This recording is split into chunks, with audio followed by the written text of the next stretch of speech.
సత్యలింగ నాయకర్ గారిని కూడా మనం ఈ సందర్భంగా గుర్తు చేసుకుంటూ ఆయనకు నమస్కారాలు తెలియజేస్తున్నాం. ఆయన తర్వాత శ్రీ పొన్నమండ లక్ష్మణస్వామి వర్మ గారు.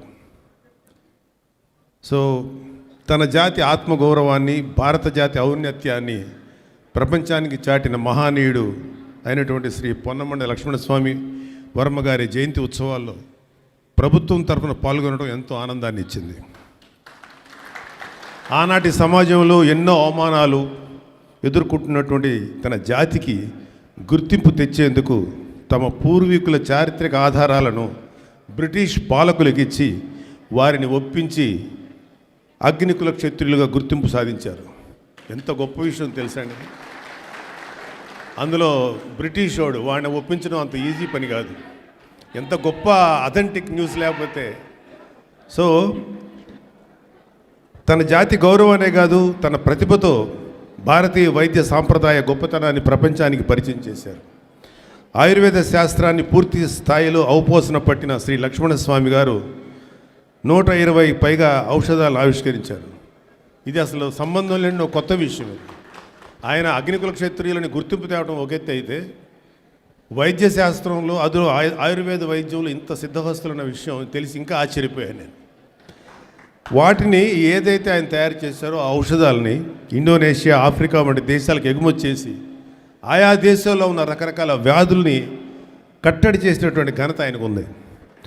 కాకినాడ జిల్లా తాళ్లరేవు మండల పరిధిలోని తన స్వగ్రామం ఈ కోరంగిలో శ్రీ లక్ష్మణస్వామి వర్మ గారు 1890లో ఏర్పాటు చేసిన ఆయుర్వేద కళాశాలే ఆంధ్రప్రదేశ్ గుర్తింపు, ప్రభుత్వం యొక్క గుర్తింపు పొందినటువంటి మొట్టమొదటి ఆయుర్వేద కళాశాల. ఆ విలువ ఆయన తీసుకొచ్చింది. మత్స్యకార సోదరులంటే ప్రత్యేకమైన అభిమానం కలిగినటువంటి మన గౌరవ ఉప ముఖ్యమంత్రి వర్యులు శ్రీ పవన్ కళ్యాణ్ గారు శ్రీ పొన్నమండ లక్ష్మణస్వామి వర్మ గారు చేసిన సేవలకు తగిన గుర్తింపు దక్కాలని భావించారు. గౌరవ ముఖ్యమంత్రి శ్రీ చంద్రబాబు నాయుడు గారితో మాట్లాడి ఆయన జయంతిని రాష్ట్ర ఉత్సవంగా ప్రకటించేందుకు కృషి చేశారు.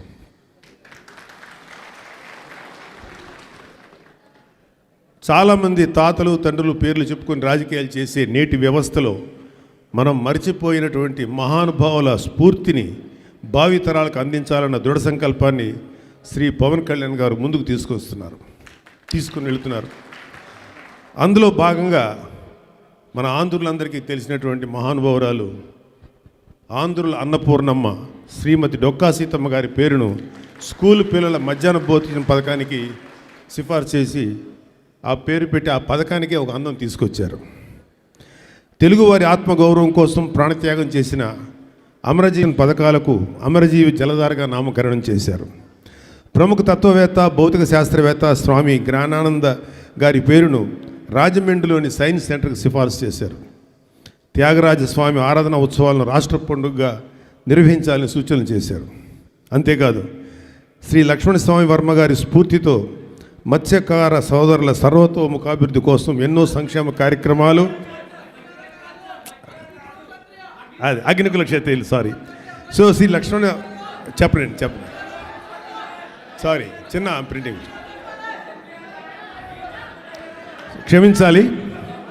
క్షమించాలి. తెలుగువారి ఆత్మగౌరవం కోసం ప్రాణత్యాగం చేసిన శ్రీ లక్ష్మణస్వామి వర్మ గారి స్ఫూర్తితో అగ్నికుల క్షత్రియ సోదరుల సర్వతోముఖాభివృద్ధి కోసం ఎన్నో సంక్షేమ కార్యక్రమాలు చేస్తున్నారు. తీర ప్రాంత కోత నివారణ కోసం కాలుష్య నియంత్రణ, మత్స్య సంపద వృద్ధి, అధునాతన పద్ధతుల్లో చేపల వేట, మార్కెటింగ్ సదుపాయాలు మరియు ప్రకృతి వైపరీత్యాల నుంచి రక్షణ, అత్యాధునిక సాంకేతికతో కూడిన హెచ్చరికల వ్యవస్థ వంటి అంశాలను ప్రణాళికాబద్ధంగా ముందుకు తీసుకెళ్తున్నారు. ఉప్పాడ తీరంలో సముద్ర కోత సమస్యకు శాశ్వత పరిష్కార మార్గంగా 323 కోట్లతో ఉప్పాడ తీర ప్రాంత రక్షణ గోడ నిర్మాణానికి కృషి చేస్తున్నారు. తరిగిపోతున్న మత్స్య సంపద పునరుద్ధరణకు సీ ర్యాంచింగ్ కార్యక్రమం ద్వారా చేప, రొయ్య పిల్లలను సముద్రం విడుదల చేస్తూ ఎంతోమంది అగ్నికుల క్షత్రియుల సోదరులకు భవిష్యత్తుకు భరోసా కల్పించారు. జట్టీల నుంచి అగ్నికుల క్షత్రియ సోదరుల యొక్క వాళ్ళకు రావాల్సినటువంటి మత్స్య సంపదను తెచ్చుకోవడానికి ఉన్న ఇబ్బందులు గుర్తించి గ్రామీణ జాతీయ ఉపాధి హామీ పథకం నిధులతో జట్టికి వెళ్లే మార్గంలో గ్రావెల్ రోడ్ నిర్మించారు. ఉప్పాడ తీరంలో సముద్ర పల్లల తాకిడికి దెబ్బతిన్న బోట్లకు దాదాపు ₹1 కోటి పరిహారం మంజూరు చేయించారు. అగ్నికుల క్షత్రియ సోదరుల ప్రత్యామ్నాయ ఉపాధి కల్పన చర్యల్లో భాగంగా సముద్రపు నాచు పెంపకాన్ని ప్రోత్సహిస్తున్నారు. వేట విరామ సమయంలో అగ్నికుల క్షత్రియుల సేవలు కార్యక్రమానికి ప్రతి అగ్నికుల క్షత్రియుడికి 20,000 ఆర్థిక భరోసా కూటమి ప్రభుత్వం అందించింది.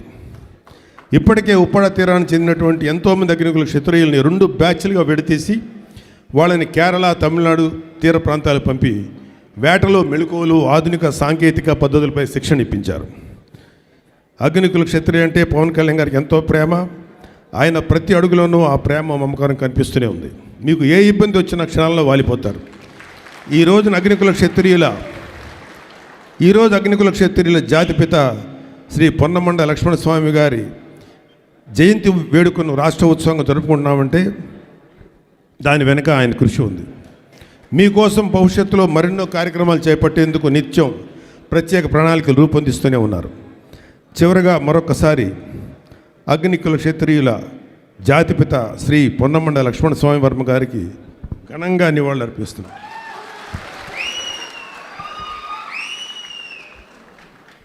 క్షమించాలి, కొన్ని పొరపాట్లు దొరికినాయి. బట్ ఎప్పటికీ నేనేమంటానంటే, ఎందుకు అగ్నికుల క్షత్రియులు అని పేరు పెట్టారంటే, నేల మీద యుద్ధం చేయటమే చాలా కష్టం.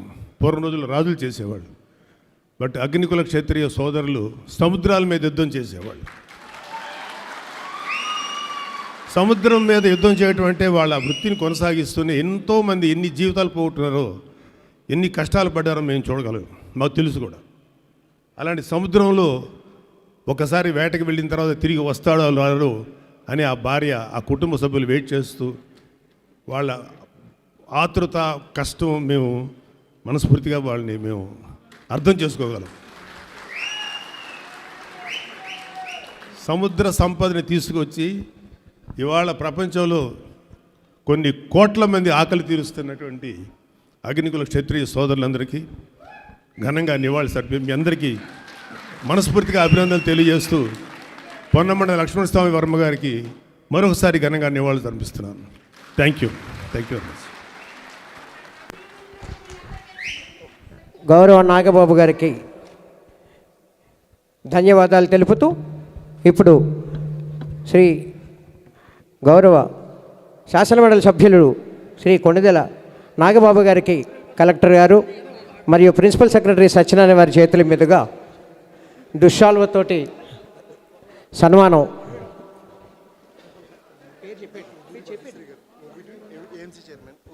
ఏఎంసీ చైర్మన్ ముమ్మిడివారం భాగ్యశ్రీ గారిని వేదిక మీదకి రావాల్సిందిగా కోరుతున్నాం. భాగ్యశ్రీ గారు.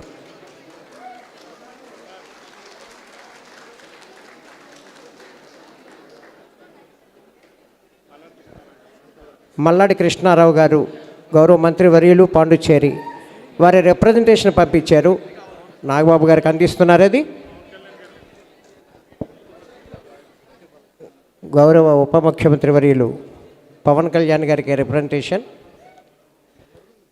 నాగబాబు గారు పిఠాపురంలో వీవర్స్ మరొక అత్యవసర కార్యక్రమం ఉన్న కారణంగా వారిని ముందుగా ప్రసంగించి మనం సన్మానించుకున్నాం. కరతాళ ధ్వనులతో వారికి ధన్యవాదాలు తెలుపుదామా ఒకసారి. మన